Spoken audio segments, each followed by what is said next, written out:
I'm Sierra, 34, standing in the back of a funeral home, clutching a white lily while the family who raised me pretends I don't exist. My mother just walked right past me, dabbing at dry eyes with a monogrammed handkerchief. My father didn't even glance my way. My brothers, golden boys extraordinaire, are accepting condolences like minor celebrities. Meanwhile, I'm the stranger at my own grandfather's funeral, the only person who ever showed me kindness in that house. I don't cry, I don't scream. I simply stand straighter, my expression neutral as I watch the performance unfold. Where are you watching from today? Drop your location in the comments below and hit that like and subscribe button if you've ever felt invisible in your own family. You'll definitely want to stick around for what happened next. The thing about being the family disappointment is that eventually, you stop disappointing yourself. I learned that lesson early. I was 4 when I came to live with the Prestons. At least that's what they told me. No memories before that. Just fragments, a woman's laugh, the smell of cinnamon, a blue toy truck. Nothing concrete. From day one, I was different. While Matthew and James had their own rooms with custom furniture and the latest toys, I slept in what was essentially a glorified closet, on a mattress that sagged in the middle. While they got new clothes for each season, I wore hand-me-downs from cousins I'd never met. While they got birthday parties with themes and professional entertainers, I got a store-bought cupcake, if anyone remembered at all. Sierra, the dishes need washing. Sierra, fold the laundry. Sierra, why can't you be grateful for everything we've done for you? That was my childhood, being reminded daily that I was charity, a burden, the cleaning lady who didn't get paid. Only Grandpa Walter saw me. He'd slip me books when no one was looking. He taught me to play chess during his visits. He'd wink at me across the dinner table when Patricia, never Mom, complained about my mediocre grades or unruly hair. "You've got fire in you, kiddo," he'd whisper when we were alone. "Don't let them put it out." I left the day after my 21st birthday. No dramatic exit. I simply packed my few belongings while everyone was at one of James's football games and walked out the door. I got a job cleaning hotel rooms, rented a room in a house with 5 other people, and started community college classes at night. For 13 years, I built my life brick by brick, got my business degree, saved every penny, opened a small bakery that grew into a neighborhood favorite. I made my own family of friends who chose me, who celebrated my wins and held me through my losses. I only saw the Prestons once during those years, ran into Patricia at the grocery store. She looked me up and down, sniffed, and said, "Still cleaning up after people, I see." I didn't correct her. Let her think I was still a maid. Her opinion had stopped mattering long ago. Then last week, I got the call from a lawyer. Grandpa Walter had died. Against my better judgment, I decided to go to the funeral. Not for them, for him. So here I stand, in a simple black dress that cost more than my monthly food budget as a college student, watching the family who never wanted me pretend to grieve a man whose kindness they never appreciated. I'm about to leave, this farce has gone on long enough, when an elderly woman approaches me. She's small, hunched with age, her white hair pulled back in a neat bun. I don't recognize her, but there's something in her eyes. A purpose. "Sierra Preston?" she asks, her voice barely above a whisper. "Just Sierra," I correct her automatically. I dropped their last name the day I left. She glances around nervously, then pulls me aside behind a large floral arrangement. "I've waited so long for this moment," she says, her hands trembling as she reaches into her oversized purse. "I'm sorry. Do I know you?" "No, dear, but I know you." She pulls out a yellowed envelope. "I worked at Sunshine Adoption Services in 1994. I helped process your paperwork." Something cold slides down my spine. "My adoption paperwork?" She looks at me with such sadness that I take a step back. "You were never adopted, Sierra. You were stolen." My first instinct is to laugh. It bubbles up inside me, inappropriate and jarring. The old woman, she hasn't told me her name yet, looks at me with such earnest intensity that the laugh dies in my throat. "Stolen? What are you talking about?" I keep my voice low, too aware of the Preston family mingling just yards away. "My name is Edith Mercer," she says, pressing the envelope into my hands. "I've been looking for you for 30 years. I take the envelope automatically, feeling the brittle paper between my fingers. This is crazy. I was adopted. The Prestons, the papers were forged, I helped forge them." Her confession comes out in a pained whisper. "It's the greatest sin of my life, and I've spent decades trying to make it right." Where are you watching from today? Drop your location in the comments below and hit that like and subscribe button if you've ever had your entire reality shattered in an instant. You'll definitely want to stick around for what happened next. I open the envelope with trembling fingers. Inside are newspaper clippings, yellowed with age. The headlines jump out at me. Toddler vanishes from family home. Search continues for missing Wilson heiress. Reward doubled as hope fades. There's a photo of a little girl. Blonde curls, gap-toothed smile, wearing a red dress. She's sitting on a man's lap, a woman beside them, all three smiling at the camera. "That's you," Edith says quietly. "With your real parents, Benjamin and Claire Wilson." I stare at the child in the photo, searching for myself in her features. The hair is right. I still have those unruly blonde curls. But the happy, carefree expression, I don't recognize that at all. Why? The question comes out strangled. Why would they take me? Edith glances toward Richard Preston, who stands receiving condolences with a practiced, mournful expression. "Money. Your birth father is extremely wealthy.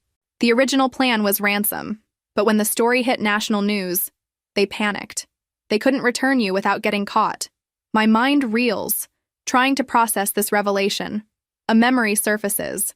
Richard screaming at Patricia after too many drinks. "We're stuck with her forever because of you." I'd assumed it was about the adoption. That Patricia had insisted on taking in a child, and Richard had resented it. "How do you know all this?" I ask, suddenly suspicious. I overheard Richard talking to someone on the phone at the agency about how they needed documentation for a private adoption immediately, cash only, no questions. Oh. I needed the money. My husband was sick, medical bills piling up. Her eyes fill with tears. "I've regretted it every day since. But why come forward now, after all these years? I've been trying to find you. When I saw Walter Preston's obituary, I knew there was a chance you might be at the funeral. I had to take it." She reaches into her purse again and pulls out a more recent newspaper clipping. "Your parents never stopped looking. The reward money," she hesitates. "It's up to $91 million now." I nearly drop the envelope. $91 million? Your father built a tech empire in the years after you disappeared. He's devoted a significant portion of his fortune to finding you. The room spins slightly. I grab the edge of a nearby chair to steady myself. "They're still alive? My real parents?" "Very much so. Still in Seattle. Still hoping." I look across the room at the Prestons. These people who stole me. Who treated me like a servant. Who made me feel worthless every day of my childhood. A cold, clarifying anger washes over me. "Tell me everything," I say to Edith, my voice steadier than I feel. "I want to know exactly what happened." As Edith begins to speak, I notice Richard watching us from across the room. His face suddenly pale. Our eyes lock, and I see something I've never seen there before. Fear. Good. The drive back to my apartment is a blur. My hands grip the steering wheel so tightly my knuckles turn white, but I don't feel it. My mind is racing, cycling through every childhood memory, re-examining them through this new, horrifying lens. The isolation, the different treatment, the absence of baby photos, the way they never celebrated the day I came to them like other adoptive families might, the strange, hushed arguments that would stop when I entered a room. It wasn't that they didn't want an adopted child. It was that they were criminals who had stolen a human being. I pull into my parking spot behind the bakery and sit in the car, engine off, staring at nothing. Eventually, I grab the envelope Edith gave me and go upstairs to my apartment. It's a small place, but it's mine.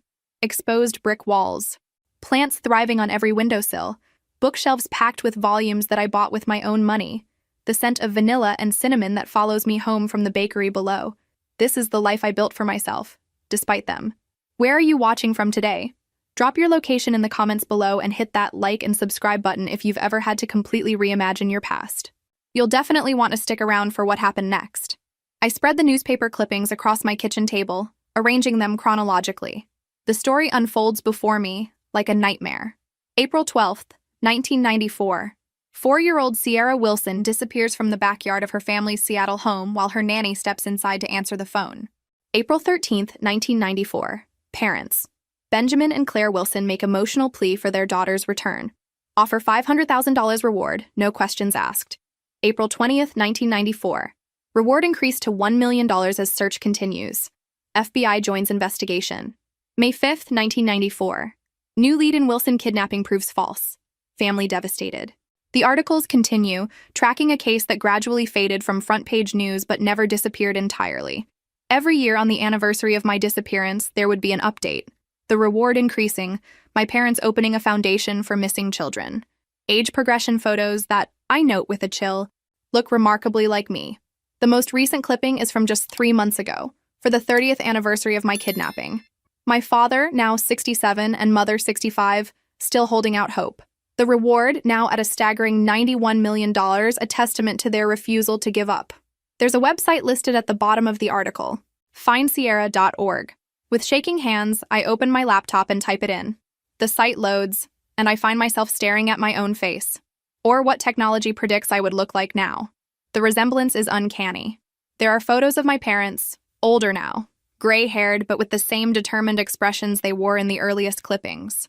There's a contact form, a phone number, an email address, ways to submit tips or information. My finger hovers over the keyboard. What would I even say? Hi, I think I'm your long-lost daughter. The people who raised me stole me from you and treated me like garbage for 21 years. My phone rings, startling me so badly I knock over my cold cup of coffee. It's an unknown number. For a moment, irrationally, I think it's them. My real parents somehow sensing I've discovered the truth. But that's ridiculous. I answer warily. Hello? Sierra. It's Richard Preston's voice, cold and controlled as ever. We need to talk. My blood freezes in my veins. I have nothing to say to you. That old woman at the funeral, what did she tell you? The truth, I say simply, which is more than you ever did. There's a long pause, then a heavy sigh. It's complicated, Sierra. It wasn't supposed to happen the way it did. We kidnapped a child? I interrupt, my voice rising. Stole me from my family? Made me work like a servant while treating your biological children like princes? You don't understand. I understand perfectly. You're criminals. And now I'm going to make sure everyone knows it. I hang up before he can respond, my heart pounding. My phone immediately rings again. I ignore it. Then again. And again. Finally, a text. Think very carefully about what you do next. You have no proof. No one will believe you. And you have no idea what you're up against. The threat is clear, but instead of fear, all I feel is resolve. I return to the findsierra.org website, and before I can second-guess myself, fill out the contact form with a simple message. I think I might be Sierra Wilson. I need to talk to Benjamin and Claire Wilson as soon as possible. I hit send, and then I wait. I don't sleep that night. How could I? Every time I close my eyes, I see that little girl in the red dress, the happy family I was stolen from, the life I should have had. By morning, I'm running on adrenaline and coffee. I open the bakery at 5 a.m. as usual, going through the motions of mixing dough and heating ovens. My assistant, Zoe, arrives at 6 and immediately knows something's wrong. You look like you've seen a ghost, she says, tying on her apron. Everything okay? I consider telling her everything, but the words stick in my throat. It's too much. Too unbelievable. Just didn't sleep well, I say instead. Can you handle the front today? I need to stay in the kitchen. Baking has always been my therapy. There's something soothing about the precision of it, the chemistry, the transformation of simple ingredients into something wonderful. Today, I lose myself in it, trying to quiet the chaos in my mind. Where are you watching from today?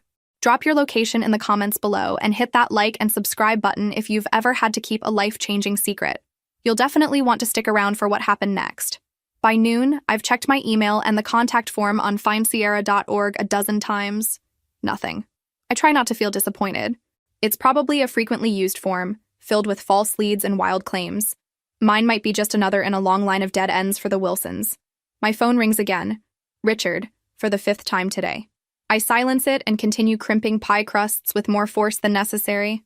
The bell above the bakery door chimes. Zoe's cheerful greeting floats back to the kitchen, followed by a male voice I don't recognize. Then Zoe appears in the doorway, looking puzzled. There's a guy here asking for you. Says he's a private investigator. My heart leaps into my throat. Did he say what it's about? Nope, just that it's important. I wipe my flour-covered hands on my apron and step into the front of the bakery. A tall man in a well-cut suit stands examining the pastry case.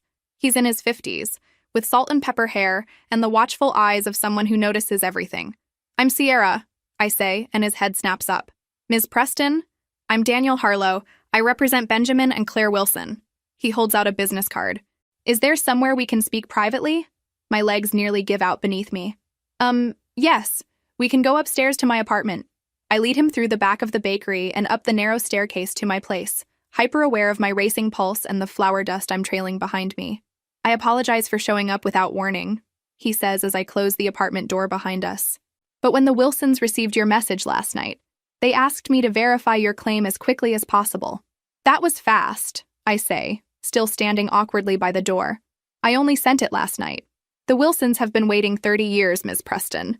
They don't waste time when it comes to leads about their daughter. He studies me carefully. I have to say, you bear a striking resemblance to Claire. I don't know what to say to that, so I offer him a seat at my kitchen table, which is still covered with the newspaper clippings Edith gave me. I see you've been doing some research, he comments, glancing at the articles. A woman approached me at a funeral yesterday. Edith Mercer. She said she helped forge adoption papers for me. I take a deep breath. She told me I was kidnapped. Daniel nods, making notes in a small notebook. We are familiar with Ms. Mercer. She contacted the Wilson family about 5 years ago with her suspicions but didn't have enough information to locate you. So you believe me? I'm here to verify your claim. The Wilsons have had many false leads over the years, people hoping for a piece of the reward money. A flush of anger rises to my cheeks. I don't care about the money. He raises an eyebrow. $91 million is a lot not to care about. What I care about is the truth, I say firmly. And finding my real family. If that's them. Daniel's expression softens slightly. That's what we're here to find out. He reaches into his briefcase and pulls out a small kit. I need to take a DNA sample, a simple cheek swab. The Wilsons have their profiles on file with several databases. We should have preliminary results within 24 or 48 hours. I nod, suddenly nervous. What if I'm wrong? What if this is all some elaborate mistake? As he prepares the swab, my phone buzzes with another text from Richard. We're coming over. We need to talk face to face. I show the message to Daniel, whose expression immediately turns serious. The Prestons. They know you've discovered the truth? Richard called me last night. He was threatening. Daniel quickly finishes taking the DNA sample and seals it in a labeled container. Ms. Preston, Sierra, I need you to listen carefully. If what you're saying is true, the people who raised you are guilty of a federal crime with no statute of limitations. They have every reason to want to silence you. A chill runs through me. You think they'd hurt me? I think people who would steal a child are capable of many things. He hands me a card with his cell phone number. Call me immediately if they contact you again. And don't meet with them alone. As if on cue, my phone buzzes with another message. We're outside your bakery. Come down now. I show Daniel, who immediately takes out his phone. I'm calling the police. Police officers Mills and Barrett sit at my kitchen table, taking statements while Daniel paces by the window, phone pressed to his ear. Below us, the Prestons wait in the bakery, unaware of what's happening upstairs. Let me get this straight, Officer Mills says, brow furrowed as she reviews her notes. You believe you were kidnapped as a child? And the people who raised you are the kidnappers? Yes. And you've only just discovered this? Yesterday, at a funeral. She exchanges a glance with her partner that clearly says they think I'm crazy. But then Daniel joins us at the table, sliding a tablet across to the officers. I've just emailed you the case file on Sierra Wilson's kidnapping from 1994, including original police reports, FBI involvement, and subsequent investigation updates. I've also included Ms. Mercer's statement from 5 years ago regarding her involvement in falsifying adoption records. The officers look at the tablet, scrolling through what must be an extensive file. Their expressions shift from skepticism to surprise. This is quite a case, Officer Barrett says finally. But without DNA confirmation, which is being expedited as we speak, Daniel interrupts. In the meantime, the people who likely committed this crime are downstairs, possibly intending to threaten or harm Ms. Preston. Where are you watching from today? Drop your location in the comments below, and hit that like and subscribe button if you've ever had to face people who betrayed you. You'll definitely want to stick around for what happened next. Officer Mills straightens. We'll go speak with them. Ms. Preston, you should stay up here for now. Actually, I say, standing up, I want to face them, with you present. Daniel looks like he wants to object, but something in my expression must convince him. I think that's a reasonable request, officers. Sierra deserves answers. We descend the stairs to the bakery. Zoe has closed the shop, flipping the sign to closed for family emergency, more accurate than she could possibly know. Through the glass door, I can see Richard and Patricia Preston waiting, faces tight with barely contained anger. Officer Mills opens the door. Mr. and Mrs. Preston, I'm Officer Mills. This is Officer Barrett. We'd like to ask you some questions. Patricia's perfectly coiffed head whips around. What is the meaning of this, Sierra? Why are the police here?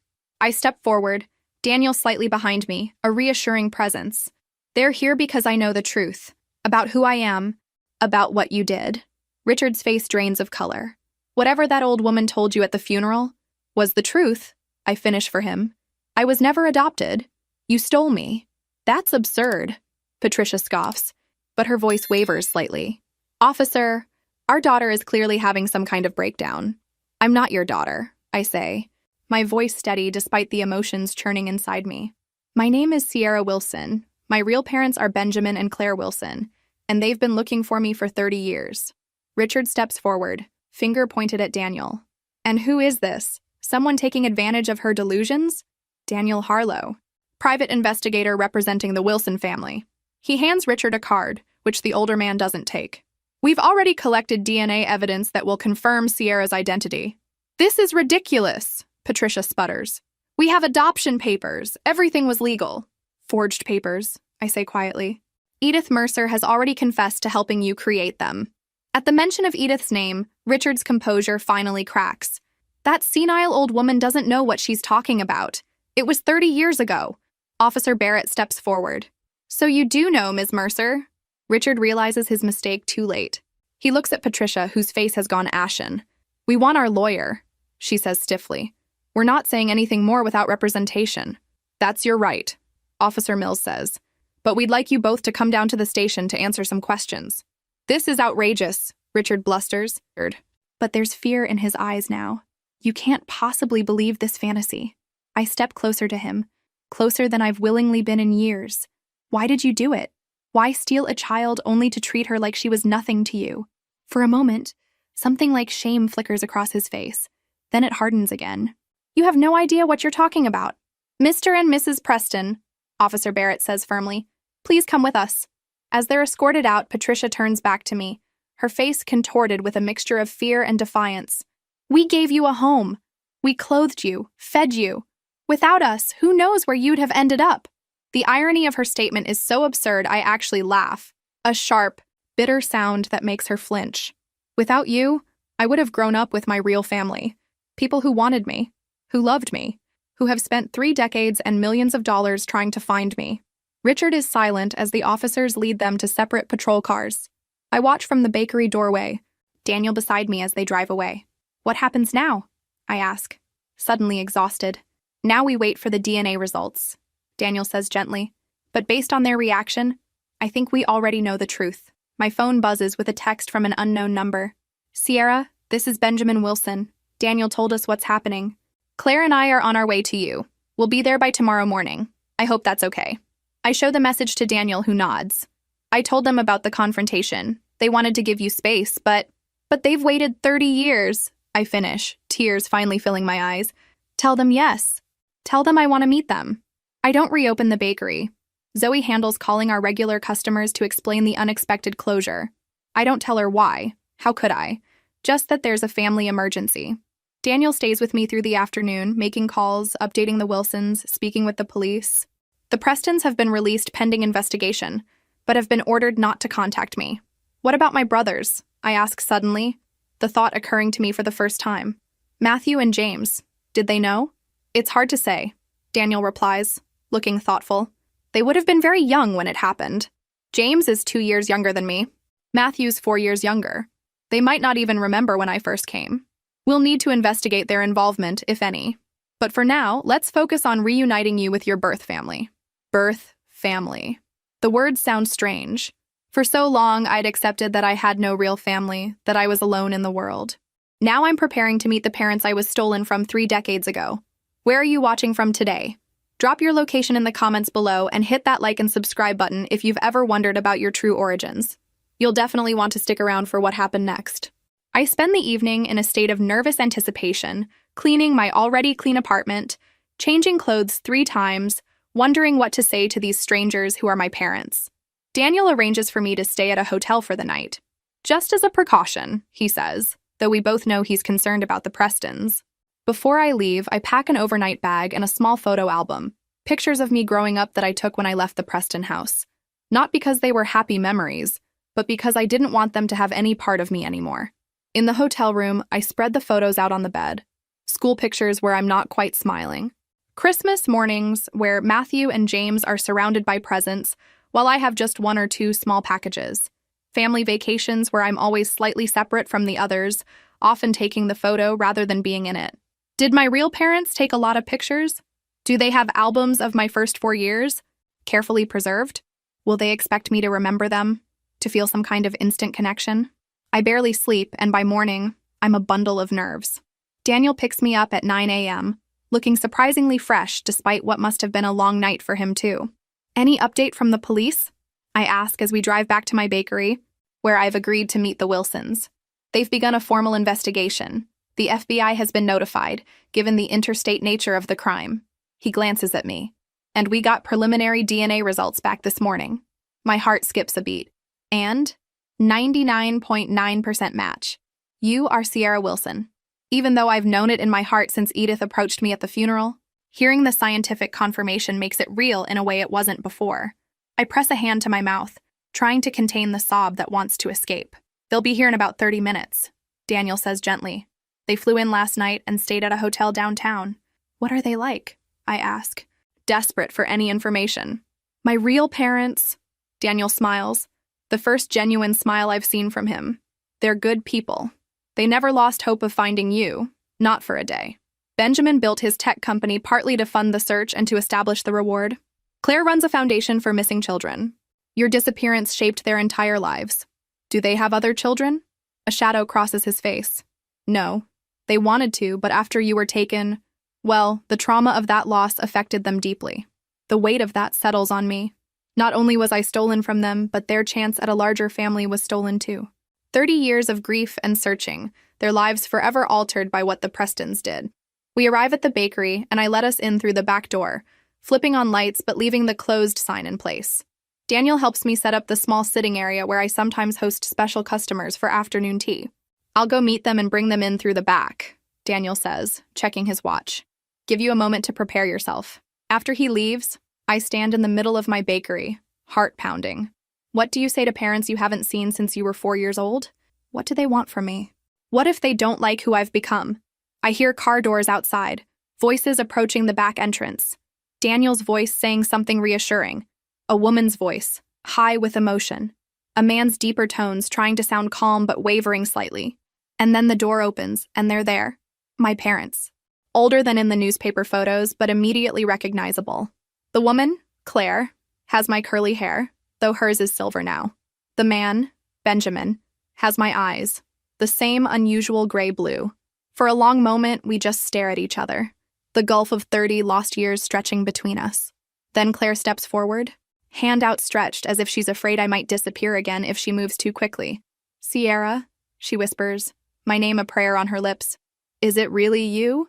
Yes, I say, my voice barely audible. It's me. Claire covers her mouth with her hand, tears streaming down her face. Benjamin stands behind her, one hand on her shoulder, his own eyes glistening. May I? Claire begins, then stops, overwhelmed. May I hug you? The question is so tentative, so careful, that something breaks open inside me. I nod, unable to speak past the lump in my throat. She steps forward and wraps her arms around me. She's small. I'm at least 4 inches taller, but her embrace is fierce, as if she's afraid I'll be snatched away again. Benjamin joins us, his arms encircling us both, and for the first time in my memory, I know what it feels like to be held by parents who actually want me. We stay like that for what feels like both an eternity and not nearly long enough. When we finally separate, all 3 of us are crying. I'm sorry, Claire says, wiping her eyes. We promised ourselves we wouldn't overwhelm you. It's okay, I assure her, finding my voice again. This is overwhelming for all of us. Where are you watching from today? Drop your location in the comments below and hit that like and subscribe button if you've ever experienced a reunion that changed everything. You'll definitely want to stick around for what happened next. Daniel discreetly excuses himself, promising to return later. We settle at the small table I've prepared, the awkwardness of strangers mixed with the profound connection of family. We have so many questions, Benjamin says, his voice steadier now. But most importantly, are you all right? Has your life been... He trails off, clearly struggling with how to ask if the people who stole me treated me well. I'm okay now, I say carefully. My childhood wasn't ideal, but I've built a good life for myself. I gesture around the bakery. This place is mine. I worked hard for it. Pride flashes in their eyes. Such a strange, unfamiliar expression directed at me. Tell us about yourself, Claire urges. Anything you're comfortable sharing. So I do. I tell them about leaving the Prestons at 21, working multiple jobs while taking night classes, saving every penny to open my bakery. I tell them about my friends, my small but meaningful life. I carefully edit out the worst parts of my childhood, the neglect, the emotional abuse, the constant feeling of being unwanted. There will be time for those truths later. And you? I ask when I've run out of easy things to share. Daniel told me a little, but I'd like to hear from you. They exchange a look loaded with 3 decades of shared grief before Benjamin speaks. After you disappeared, we nearly didn't survive it, as a couple, as individuals. He reaches for Claire's hand. But we made a pact that we would never stop looking for you. Never stop hoping. Benjamin built his company from the ground up, Claire continues. Wiltech started as a security software firm focusing on child safety technology. Now it's a Fortune 500 company. The reward money came from that, Benjamin explains. Every year on your birthday, I'd increase it. It started as a financial incentive for information, but over time it became something more. A measure of how much we missed you, how much we'd give to have you back. And I started the Finding Home Foundation, Claire adds. We help families of missing children with resources, support, private investigators when police investigations stall. Like Daniel, I say. She nods. He's been with us for 15 years. He's found 17 missing children during that time. But never me, I say softly. Until now. Benjamin's voice breaks on the words. Sierra, I need you to know something. The reward money. It's yours regardless of what happens next. Whether you want us in your life or not, whether you can forgive us for not protecting you. Forgive you? I interrupt, stunned. You have nothing to be forgiven for. You didn't do anything wrong. We let you out of our sight, Claire says, her voice hollow with an old, familiar guilt. Just for a moment. I've relived that moment every day for 30 years. I reach across the table and take their hands in mine. Listen to me. What happened wasn't your fault. It was Richard and Patricia Preston's fault, only theirs. Something shifts in their expressions. A loosening, a release. Perhaps it's the first time in 3 decades they've truly believed those words. The DNA results are conclusive, Benjamin says after a moment, changing the subject. But the police will want formal statements from all of us. And there will likely be a trial, eventually. I know, I say. I'm ready for that. There's something else, Claire says hesitantly. We've kept your room, at our house. All these years, we've kept it ready for you. She hurries on. Not that we expect you to move in or anything like that. You have your own life. But we'd love for you to visit whenever you're comfortable. I'd like that, I say, surprised to find I mean it. My phone buzzes. A text from Matthew Preston. Sierra, we need to talk. James and I had no idea. Please believe me. I show the message to Benjamin and Claire. Your brothers? Claire asks, then amends. The Preston sons? Yes, I confirm. I don't know if they knew the truth or not. That's for the police to determine, Benjamin says, a hardness entering his voice for the first time. Anyone who kept you from us? I don't think they knew, I say. They were younger than me, but they benefited from it, whether they realized it or not. As I say the words, the full reality of what was stolen from me crashes down all at once. Not just a family who loved me, but a life of privilege and opportunity. Instead of being treated as worthless by the Prestons, I could have grown up as Sierra Wilson, cherished daughter of Benjamin and Claire, with every advantage and opportunity. The unfairness of it is staggering. Benjamin seems to read my thoughts. We can never get back the time that was stolen from us, he says gently. But we have now, and the future, if you want that. I do, I say, surprising myself with the certainty I feel. I really do. 2 days later, I stand on the doorstep of a beautiful craftsman-style home in one of Seattle's most exclusive neighborhoods, my heart hammering against my ribs. Benjamin and Claire. I'm still getting used to thinking of them as mom and dad, wait patiently for me to be ready to enter. Take your time, Claire says softly. There's no rush. I take a deep breath and nod. Benjamin unlocks the door and steps aside, allowing me to enter first. The house is warm and inviting, filled with natural light and tasteful furnishings. Not ostentatious despite the obvious wealth behind it. Photos line the walls and shelves. Many of a small blonde girl. Me, in my first 4 years. Me, smiling and loved. Would you like a tour? Benjamin asks, watching me carefully. Yes, I manage, overwhelmed by the evidence of how much I was cherished. Where are you watching from today? Drop your location in the comments below and hit that like and subscribe button if you've ever wondered what your life might have been like on a different path. You'll definitely want to stick around for what happened next. They show me through the first floor, the living room with its wall of books, the kitchen where Claire tells me she used to bake with me. You loved helping with cookies, even though you usually ate more dough than made it to the oven. The sunroom overlooking a lush backyard with a treehouse that Benjamin built when I was 3. Then, with gentle solemnity, they lead me upstairs. "This is your room," Claire says, pausing outside a closed door. "We've updated it over the years, based on what we imagined you might like. If it's too much, I want to see it," I assure her. Benjamin opens the door, and I step into a space that exists somewhere between a shrine to a lost 4-year-old and a room designed for a woman who never had the chance to grow up here. The walls are a soft sage green, the furniture simple but elegant. Bookshelves line one wall, filled with books for every age. Picture books from my early childhood, then chapter books, young adult novels, and finally classics and contemporary fiction, as if they'd continued to buy books for me as I grew.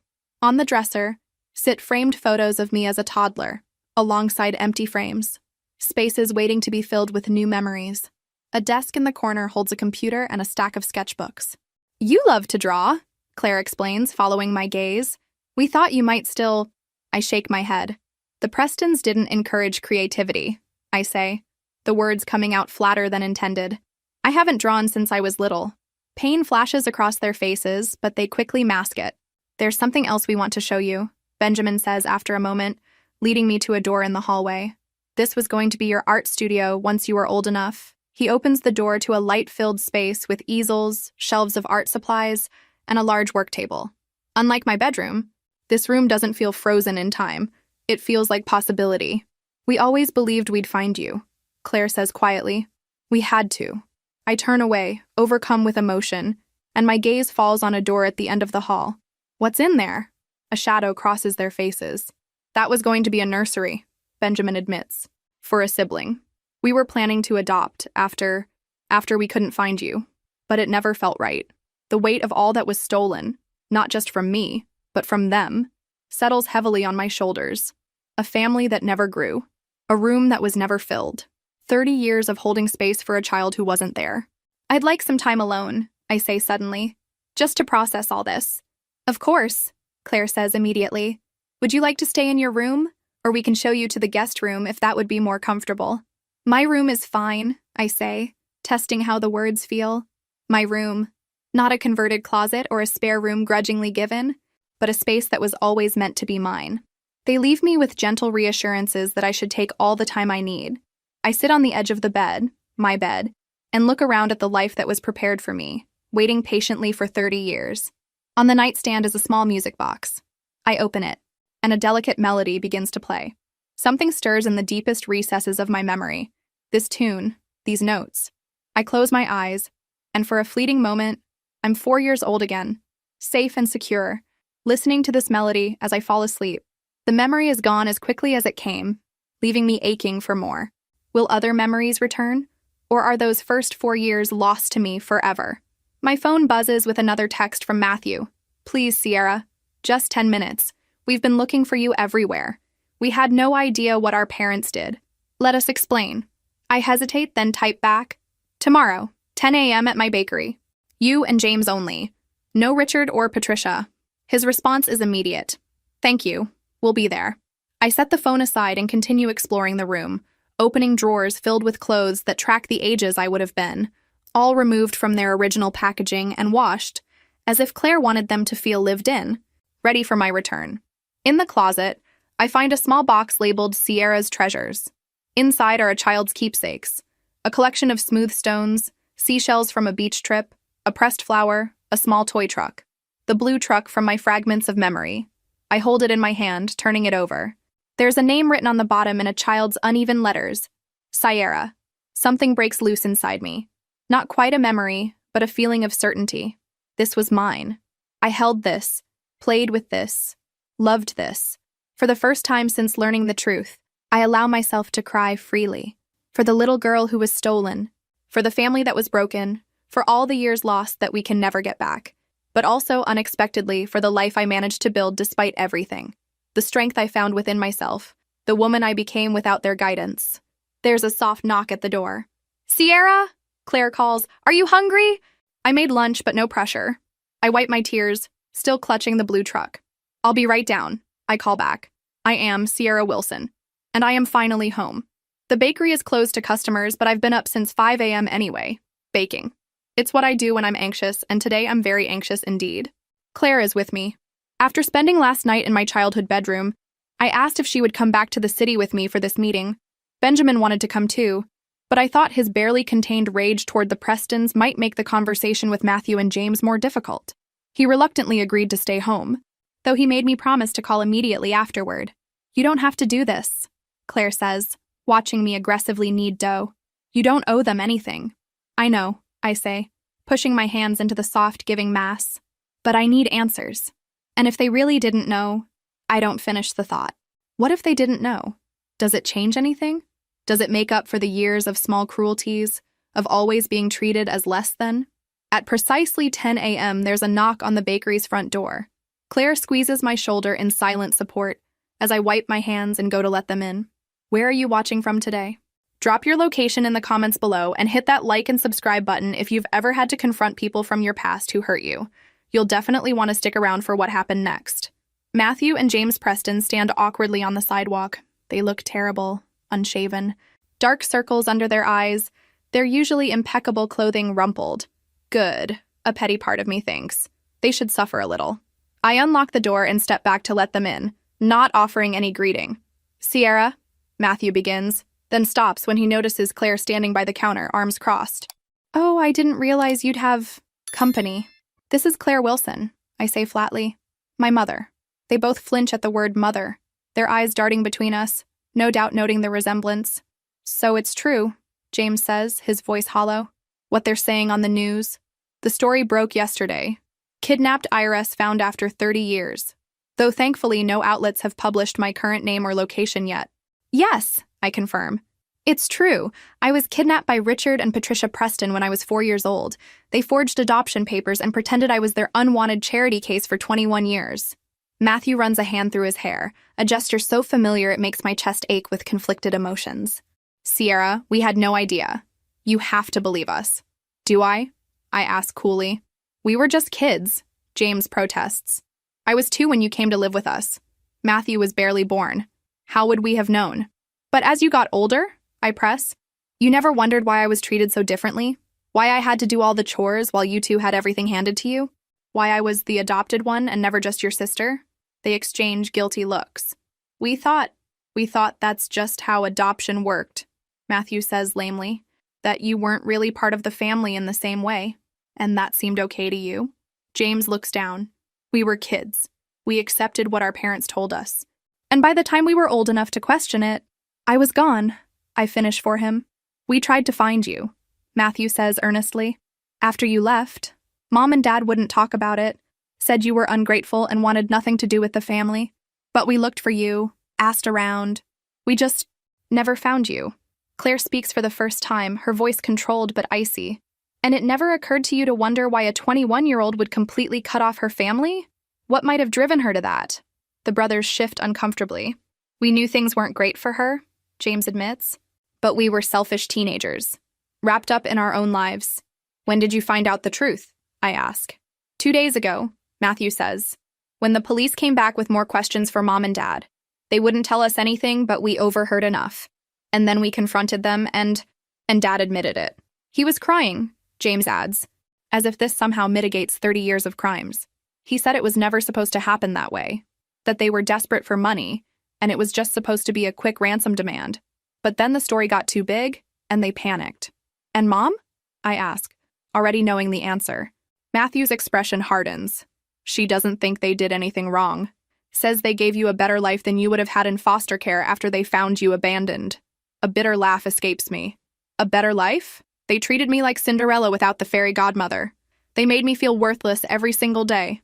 We're so sorry, James says, his eyes wet. We should have seen it, should have done something. Yes, I agree coldly. You should have. Claire puts a hand on my arm, a gentle reminder that I don't have to do this, that I can ask them to leave at any time. But now that they're here, I find I have more questions. What happens now? With your parents? They're under house arrest, Matthew says.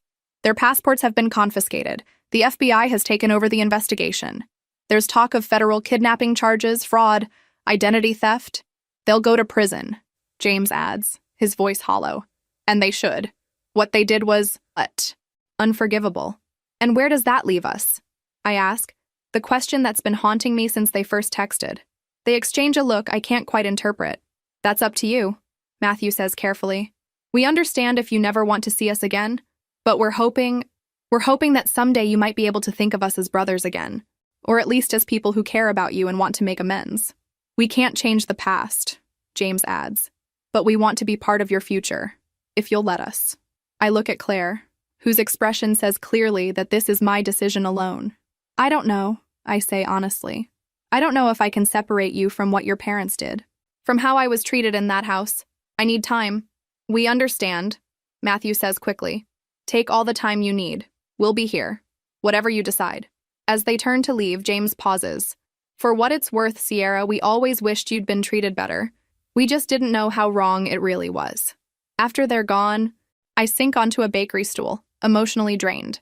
You handled that remarkably well, Claire says, sitting beside me. Did I?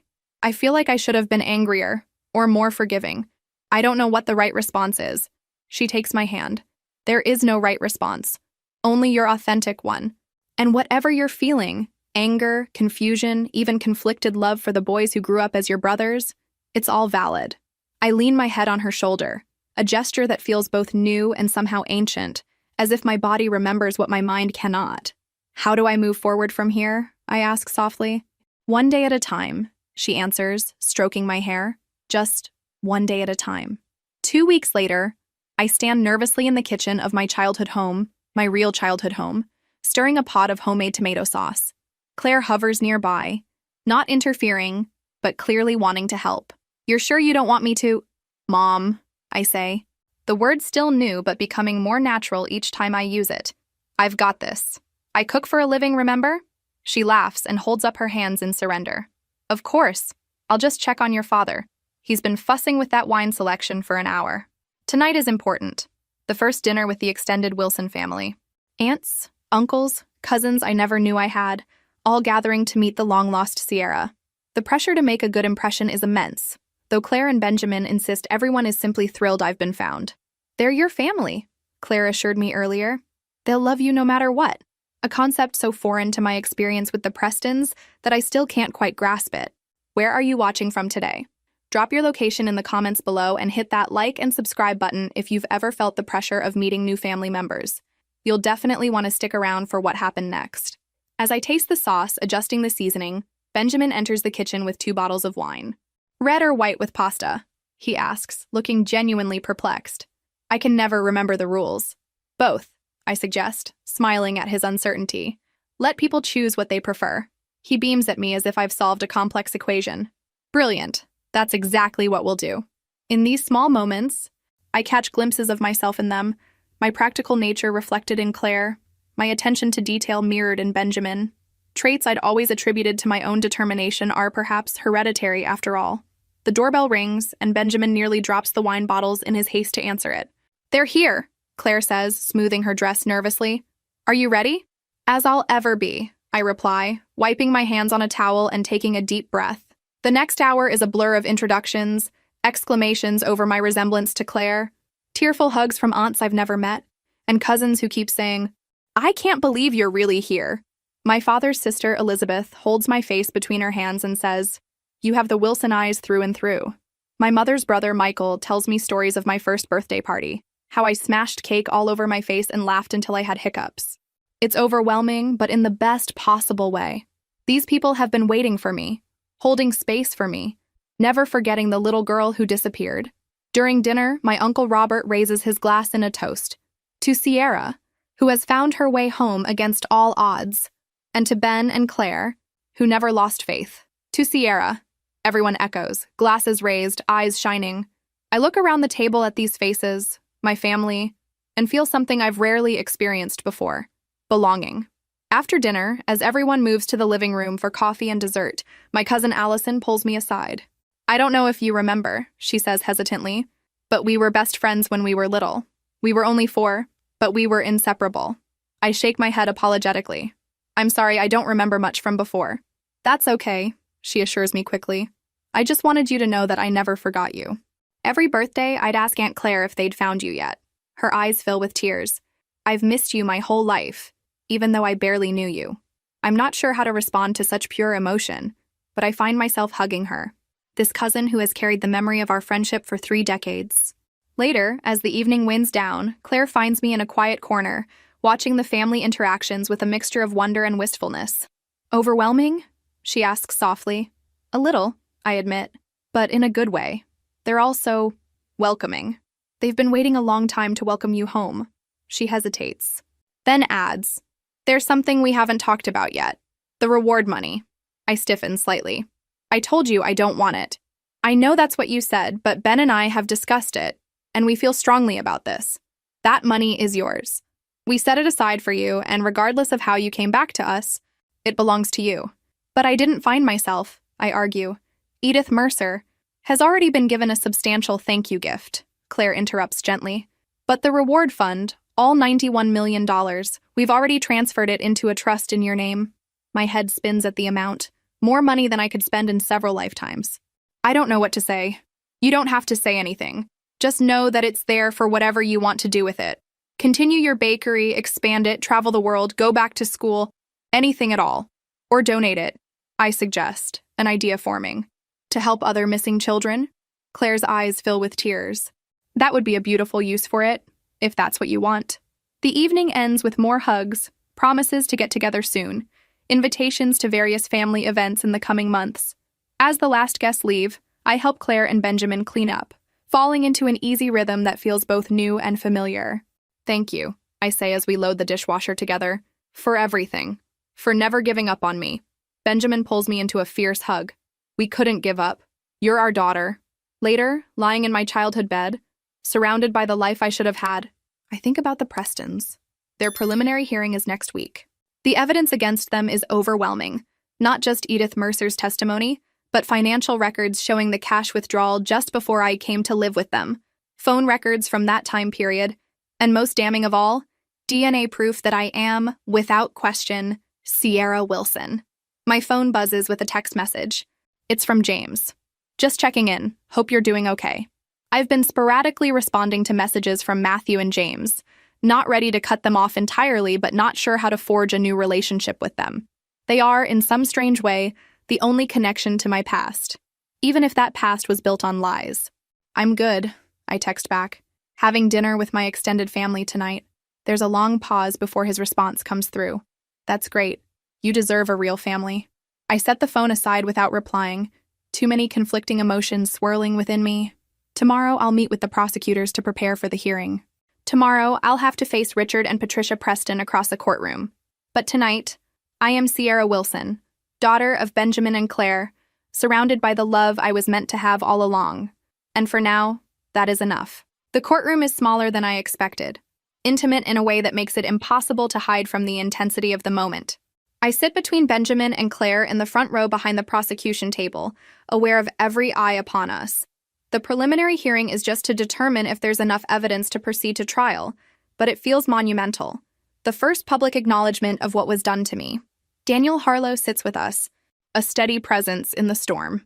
Across the aisle, Matthew and James sit alone. No other family members having come to support their parents.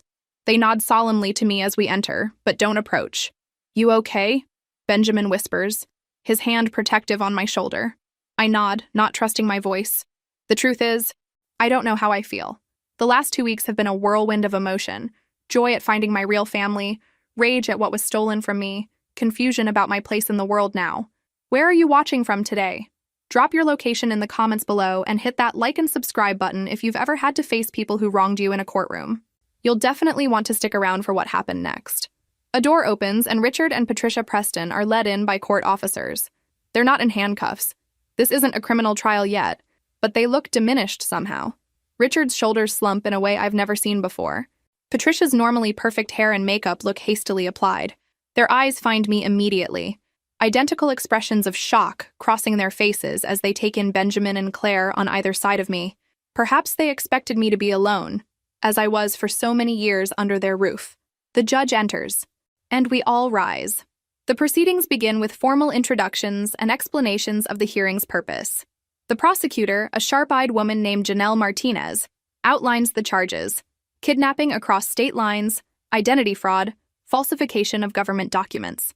The evidence will show, she says crisply, that on April 12, 1994, the defendants abducted 4-year-old Sierra Wilson from her family home in Seattle, transported her to Portland, Oregon, and subsequently used fraudulent documents to establish a new identity for her as their purported adopted child. The defense attorney, an expensive-looking man in a tailored suit, argues that the statute of limitations has expired on most of the charges, a technicality immediately shot down by the judge, who points out that federal kidnapping has no statute of limitations, nor do many of the fraud charges when they involve a minor. As witnesses are called Edith Mercer, frail but determined, FBI agents who worked the original case, forensic accountants who traced suspicious cash withdrawals. I feel strangely detached, as if I'm watching a movie about someone else's life, until they call me to the stand. I've been prepared for this moment, but nothing can truly ready you for sitting across from the people who stole your life, speaking the truth they tried so hard to hide. Ms. Wilson, Prosecutor Martinez begins, deliberately using my real name, please tell the court about your relationship with the defendants. I take a deep breath and look directly at Richard and Patricia. They raised me from age 4 until I left their home at 21. They told me I was adopted, but treated me very differently from their biological children.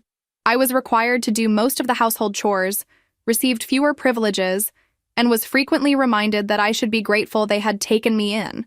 And how did you discover your true identity? At Walter Preston's funeral 2 weeks ago, a woman named Edith Mercer approached me. She told me I had been kidnapped, not adopted, and showed me newspaper articles about my disappearance. She had helped falsify the adoption papers. What was your reaction to this information? I consider the question carefully. At first disbelief, then anger, then relief in a way. It explained why I had always been treated as less than. It wasn't because there was something wrong with me. It was because I was never meant to be there at all. The questioning continues, each answer pulling another thread from the carefully constructed lie I'd lived in for so long. When the defense attorney's turn comes, his approach is subtle but clear. Paint Richard and Patricia as misguided but well-intentioned, suggests that they genuinely believed they were rescuing an abandoned child. Isn't it true, he asks with practiced concern, that the Prestons provided you with food, shelter, education, and medical care throughout your childhood? The bare minimum, I respond, refusing to be manipulated. Yes, I was fed. Yes, I had a roof over my head. But I was also made to work for those basics in a way their biological children never were. And yet they kept you, he presses. They didn't abandon you or place you in foster care. Something snaps inside me. They kept me because returning me would have meant admitting they had stolen me, I say, my voice rising slightly. They kept me as free household labor. They kept me while deliberately depriving me of love, of belonging, of my true identity and family. I look directly at Richard and Patricia, who both flinch under my gaze. They didn't keep me out of kindness. They kept me because they were afraid of getting caught. The defense attorney has no follow-up to that. When I'm finally allowed to step down, my legs are shaky, but my mind is clear. I've spoken my truth. No matter what happens next, they can never take that from me. The hearing continues with expert testimony about the DNA match. 99.9% confirmation that I am the biological daughter of Benjamin and Claire Wilson. Financial records showing suspicious cash withdrawals by Richard Preston just before my adoption. Phone records placing him in Seattle on the day I disappeared. By the time the judge calls a recess for lunch, the outcome seems inevitable. There is more than enough evidence to proceed to trial. In the courthouse hallway, Benjamin wraps a protective arm around my shoulders. You did beautifully, he says, his voice thick with emotion. So strong. We're so proud of you, Claire adds, squeezing my hand. I'm about to respond when I notice Matthew and James hovering nearby, clearly wanting to speak with me but hesitant to approach while I'm with my parents. Give me a minute, I ask Benjamin and Claire, who exchange a look but nod and step away to give me privacy. You were incredible in there, Matthew says as they approach. Telling the truth like that, with them staring you down, it wasn't easy, I admit. But it was necessary. Not just for me, but for my parents. My real parents, I clarify, though I don't need to. James nods, his eyes darting toward Benjamin and Claire, who are pretending not to watch us. They seem like good people. They are, I confirm, They never stopped looking for me. An uncomfortable silence falls between us, thick with unspoken questions and regrets. Have you talked to your parents today? I ask finally. Matthew shakes his head. They don't want to see us. They think we've betrayed them by believing you. Have you? I challenge. I betrayed them, I mean. No, James says firmly. They betrayed themselves when they stole a child and lied about it for 30 years. We're just refusing to be complicit in the lie anymore. His directness surprises me. Of the two brothers, James was always the follower, the people pleaser. This newfound backbone is unexpected. What will you do if they go to prison? I ask, curious despite myself. When they go to prison, Matthew corrects, and we'll do what we've been doing. I'll continue teaching high school history. James will finish his medical residency. Life goes on. He hesitates. We'd like you to be part of that life, if you're willing. Not as a replacement for your real family, but as friends, maybe? Eventually? I don't have an answer for him yet, so I just nod non-committally. We should get back in there. The hearing's about to resume. As we part ways, James catches my arm gently. For what it's worth, Sierra, I'm glad you found your way home. The afternoon session is brief but decisive. The judge rules that there is more than sufficient evidence to proceed to a criminal trial. Richard and Patricia are formally charged and bail is set at an amount so high it's clearly designed to keep them in custody. As they're led away, Patricia turns to look at me one last time. There's no remorse in her eyes, only cold resentment, as if I've somehow wronged her by reclaiming my true identity. Richard, at least, has the decency to look ashamed. Outside the courthouse, reporters have gathered, alerted to the sensational story. Benjamin and Claire shield me from their questions as Daniel helps us navigate to a waiting car. The prosecutors believe the Prestons will likely accept a plea deal, Daniel tells us as we drive away. The evidence is overwhelming, and a trial would only expose them to the maximum sentences. How much time would they serve? I ask. With federal kidnapping charges, a minimum of 20 years, possibly life, he replies. Even with a plea, they're looking at significant prison time. I absorb this in silence. Justice, yes, but there's no sentence that could restore the 30 years stolen from us. Back at my parents' house, we sit in the kitchen, emotionally drained from the day. Claire makes tea, a small, nurturing gesture that still feels novel to me. What happens now? I ask, cradling the warm mug. Now, Benjamin says, reaching for my hand. We begin to build a future, together. It sounds simple when he says it like that, but I know it will be anything but simple. We have 30 years of absence to navigate, expectations to manage, relationships to define. Yet looking at these two people who never stopped searching for me, I find I'm ready for the challenge. Together, I agree, and for the first time since discovering the truth, I feel the weight of the past beginning to lift. 6 months later, I stand in the gleaming kitchen of my new bakery, Wilson and Daughter, arranging fresh pastries in the display case for our grand opening. The name was Claire's idea, a public acknowledgement of my restored identity and family connection. Richard and Patricia Preston accepted a plea deal, as Daniel predicted, 25 years each, with no possibility of parole for at least 15. Justice, or as close as we'll ever come to it. The reward money, my money, has been put to multiple purposes. Half went to establish a foundation for families of missing children, providing resources beyond what law enforcement can offer. A quarter is invested for my future. The remainder funded this beautiful new bakery, 3 times the size of my old one, with a state-of-the-art kitchen and a cozy cafe area. Need any help? Benjamin asks, appearing from the back office where he's been setting up the new accounting software. At 68, he's officially retired from Wiltesh but still consults occasionally. Mostly, though, he spends his time helping me with the business side of the bakery, learning to bake, with mixed results, and making up for lost time. Where are you watching from today? Drop your location in the comments below, and hit that like and subscribe button if you've ever rebuilt your life after trauma. You'll definitely want to stick around for what happened next. I think we're all set, I tell him, straightening a stack of the custom napkins Claire designed, featuring our logo, a simple line drawing of a whisk inside a house, representing the blending of baking and family. Claire emerges from the cafe area, where she's been arranging fresh flowers on each table. It looks beautiful, sweetheart, she says, beaming with pride. I couldn't have done it without you both, I say, meaning it. Their support, emotional, practical, financial, has been unwavering throughout this transition. The bell above the door chimes, and we all turn, surprised since we're not officially open for another hour. Matthew and James Preston enter, each carrying a large gift basket. Sorry we're early, Matthew says, taking in our startled expressions.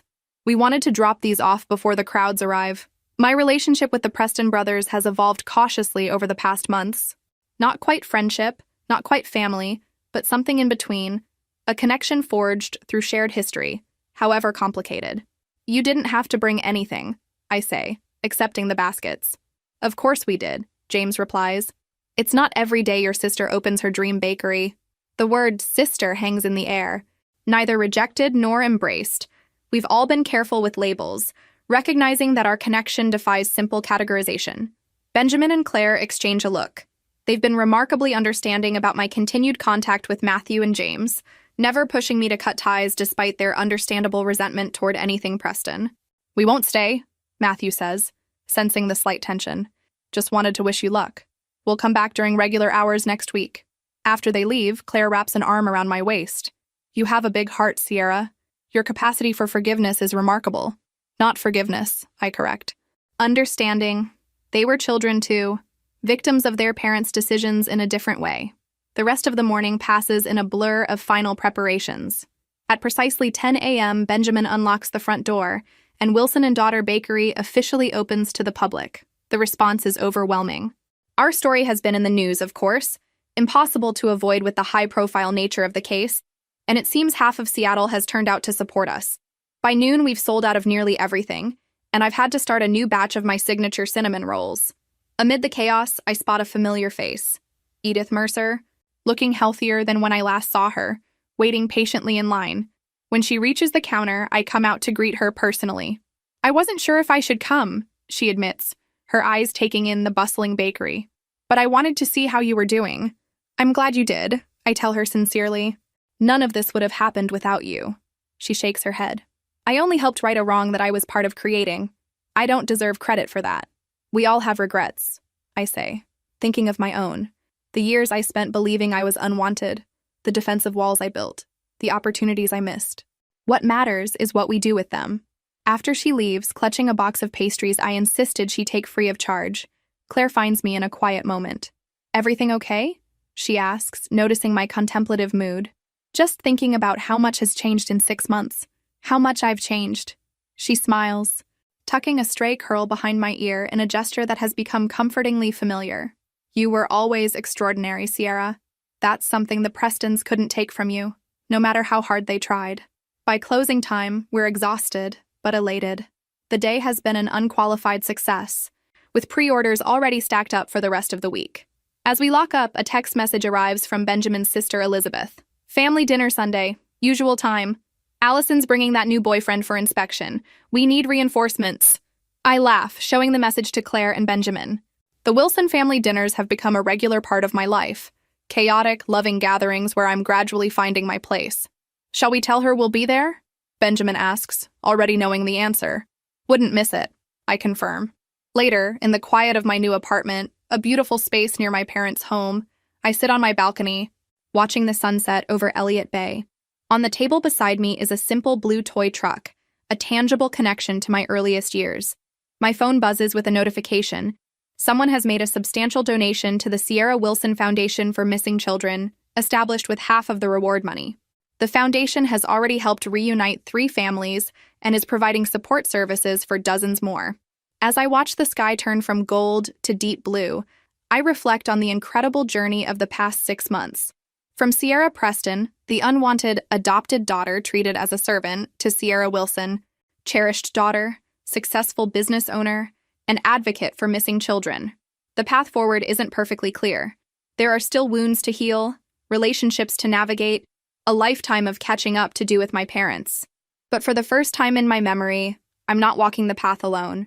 I am Sierra Wilson. I was lost, but now I am found. And my story is just beginning. If this story resonated with you, make sure to like and subscribe for more journeys of discovery, healing, and transformation.